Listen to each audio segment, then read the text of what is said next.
Hello and welcome. This is rooflemonger, my friends. In today's video, we're talking about the majestic art of sumo and how sumo relates to fighting games. And specifically, who is the scariest sumo character in fighting games? Because sumo characters have a little bit of a negative connotation, and Honda, especially in Street Fighter 6, when it came out, has been a part of it, just because even though he's, I think, undebatably not a good character, people don't like the boy. And trust me, since Street Fighter 6's launch, and now it's been out for some months, I've seen a lot of people get up in their feelings about Honda in general, regardless of his tier status. So I figure, let me show you some sumos and fighting games that actually would give you good reason to complain and cry about. Now, here's one of the things. Despite sumo wrestling being, a worldwide famous martial art, there actually is not many sumo wrestlers in fighting games in general. So we have Honda, who's definitely the face of the martial art, and we have other people like Ganryu from Tekken, and Ganryu is a silly boy. Which, is whatever. Characters can be characterized however they want, but he's definitely kind of, say, comparative to, almost like Dan in Street Fighter. He's meant to be a joke character, and tier-wise, in the lifespan of Tekken 7, it's not done so well for him. So he's not our super scary sumo we're going to be talking about in this video. And no, we're not going to dig super deep into the weeds and talk about the dude from Bariki 1. I know most of you watching haven't even heard of that game. So before we dig into our showcase character, let me show you an example of when sumo gets really terrifying. And that is with Hinako from the King of Fighters. Hinako will actually make her debut in KOF 15 sometime not too long from now. And if they're faithful to the characters, she's going to be a true terror, because let me show you the stuff she can do. So, Hinako, first thing you might notice, doesn't fit exactly the traditional sumo mold as far as appearance goes, in that she's not a big Japanese dude, right? She's a little schoolgirl. But just because she's a little schoolgirl, don't get it messed up. The doskoi with her is very, very powerful, and she will slap the crap out of you. The sumo is strong with Hinako. Don't doubt it for a second. She's a very strong character. Maybe not tippity top tier in a lot of the games, but she's a much stronger than average character in most of her appearances. And why is that? Well, some things. One, which might be a little bit of a culture shock if you're not used to how King of Fighters works. So she has a lot of command grabs, right? So she has a hit grab, which is really good for combos. She has proper command grabs, multiple proper command grabs, say half circle back forward kick. And the thing about this here is half circle forward kick specifically. If you're not used to KOF, you might be shocked to learn this is a one frame command grab. And yes, I did not stutter in any way, shape, or form. This is a one frame command grab. If you play other fighting games, you're probably used to command grabs being anywhere from 5 to 17 frames. In King of Fighters, for true grapplers, command grabs are a single frame. It goes live the second the frame you hit the button. End of story. So good for combos, good for chucking people around, right? And if that didn't blow your mind already, there's more than one command grab, right? So we have this guy here, which is really, really good. So this is basically a big old sumo push, and it will corner you. Wherever you are on the screen, you'll go corner to corner. Hinako's corner game is pretty strong, by the way. So if you get hit by this, that is going to be potentially, the start of game over. And, well, I'll simply won't get hit, right? It's a little slow startup. Admittedly, as you can see here, the whiff, right? A little slow startup. But there's a dark secret about this little slow startup. The move is completely invincible. Yes, once again, you heard me right. The move is invincible.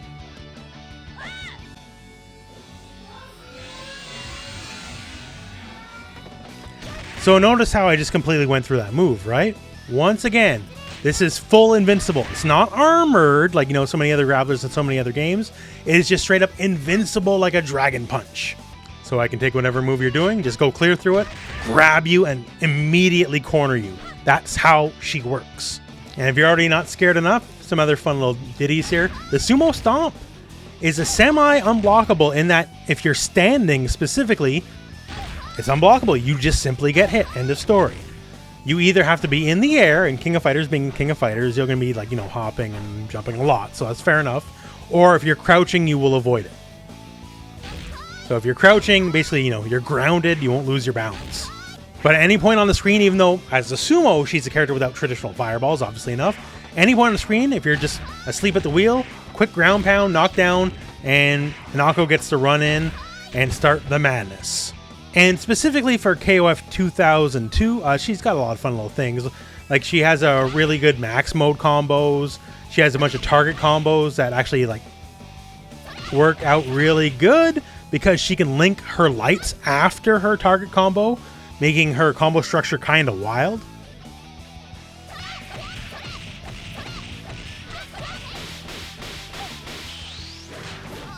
So hey, you know, good chunk of change off just a hit confirm, right? And that's the baby version of the combo, and you can get more advanced than that. But yeah, so Hanako's got the damage output on top of all the fun gimmicks and gigas, like a fully invincible throw that corners you no matter where you are on the screen. I think, you know, that alone is worth the price of entry, right? And now let's get into the real sumo menace of fighting games. Meet Taka Arashi from Virtua Fighter. So Taka, as you can tell, he's a big boy, right? And he's proficient in all the usual sumo stuff, not the least of which, in proper sumo fashion, he's actually exceptional at ringing people out. So that's always fun. But let me tell you why Taka's a terror, because Taka is very literally playing his own game. So in all fighting games, there are certain things you can expect, right? Like, I can do combos, especially in 3D fighters, and juggle you, launch you into the air. Or say, I can do throws and throw you around. Taka, the rules are a little bit different. So Virtua Fighter is a game with a weight system, in that the heavier your character is, generally speaking, the less you go up. But Taka is in a weight class all by himself. Normally, you can classify the weight classes 3 ways: light, medium, heavy, and then there's Taka. Taka is a world unto himself. Say that launcher we showed earlier. That doesn't even launch him. That just knocks him back. He cannot get juggled the same way other characters can. And say that throw. Not so much. We actually have all new animations because it's so effing hard to move Taka. Characters visibly struggle just to move him around. I'm talking all sorts of throws too. So throws where I throw you over my shoulder, right? Throws where I'll do some nice big acrobatics and flip you over. Heck, what about just a big old choke slam? How does that work out on Taka? Well, it sort of doesn't work. Oh, that was so hard. It sort of doesn't work because flip over, oh, it's so hard. And that choke slam jumping 7 feet into the air, not so much. We'll have like a botched Undertaker Hulk Hogan choke slam instead. Now, for gameplay balance reasons, obviously, all these moves still do damage, right? Because, you know, you can't not hurt the character.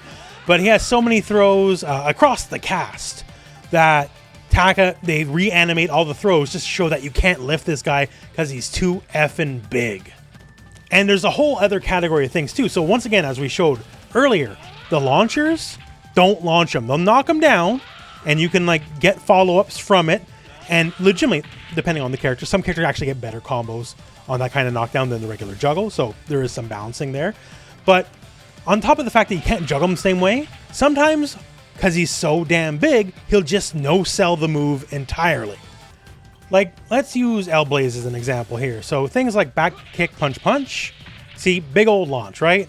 Down, kick, punch, punch, smacks the enemy down to the side.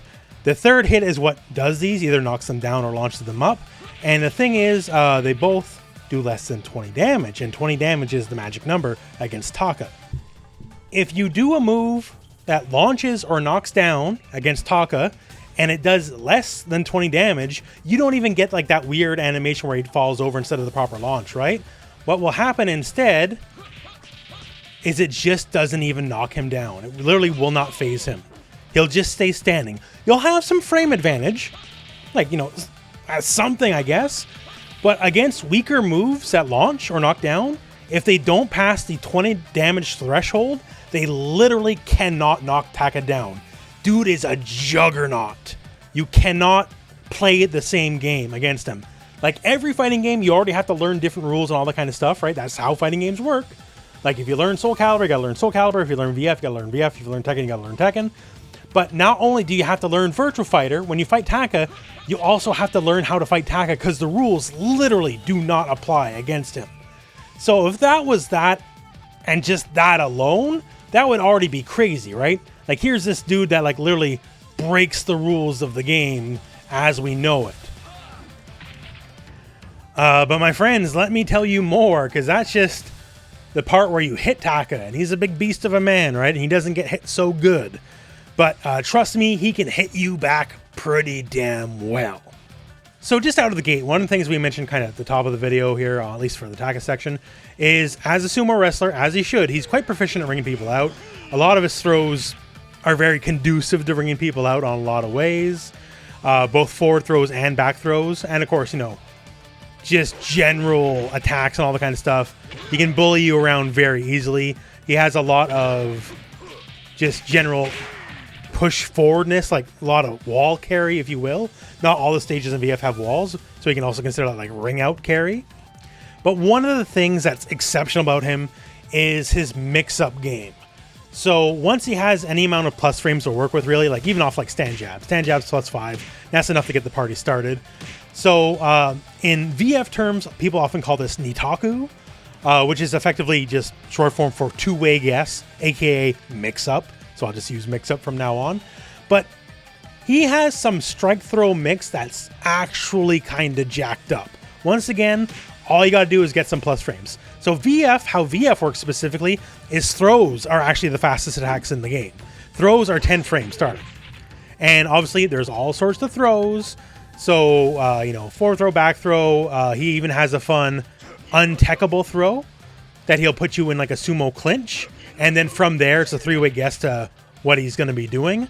Because you can just toss it around. And the way VF works, breaks are always back, neutral, or forward. It's not based on a button, like, say, Soul Calibur or Tekken. But specifically, his throw game is debatably the best in the game. Someone like Wolf has throws that can do more damage, like Burning Hammer, but they have slower startup. And Taka has the good, fast 10-frame startup on some monstrous throws here. Like this bad boy here, where he just rips you around, 80 damage. That's a lot. That is almost the most damaging throw in the game outside of Burning Hammer, pretty much. And so this bad boy is a forward break.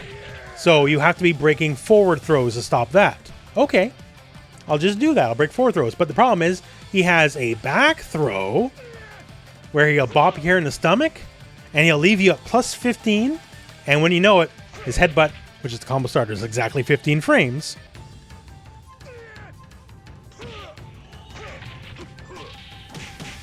And with the combo he gets off that, that's also 80 damage. And once again, you know, forward pressure, potential ring out stuff, right?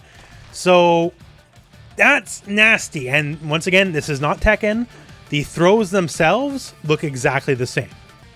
Like that is forward throw, that is back throw, that is neutral throw. You can't tell the difference, right? Now the beauty of VF is while you're blocking, because this is a block button game, you can hold block, a direction, and punch, and you'll automatically tech throws in that direction.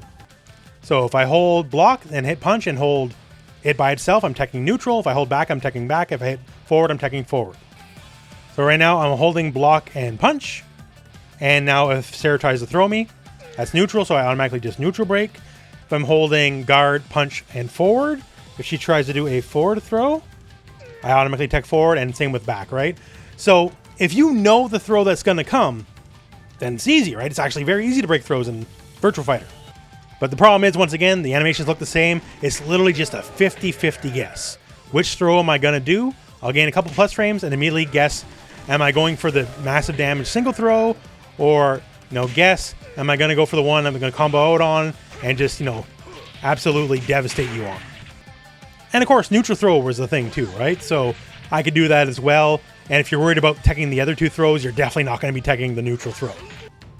So that's just the throws, right? So I get a couple plus frames, go for the throw. The thing about Virtual Fighter is, if you're going for a throw and the enemy is going for an attack, no matter what, you cannot be thrown, with a couple rare exceptions, while you're attacking. So just attacking is effectively a throw tech in and of itself. So screw you, right? If you're going to go for the throw mix-up, I'm just going to attack, or hell, I'll duck. Because naturally enough, throws are highs. And, well, there is crouching throws, character dependent. That's the whole thing, but don't worry about that. But I gain my plus frames off whatever, okay?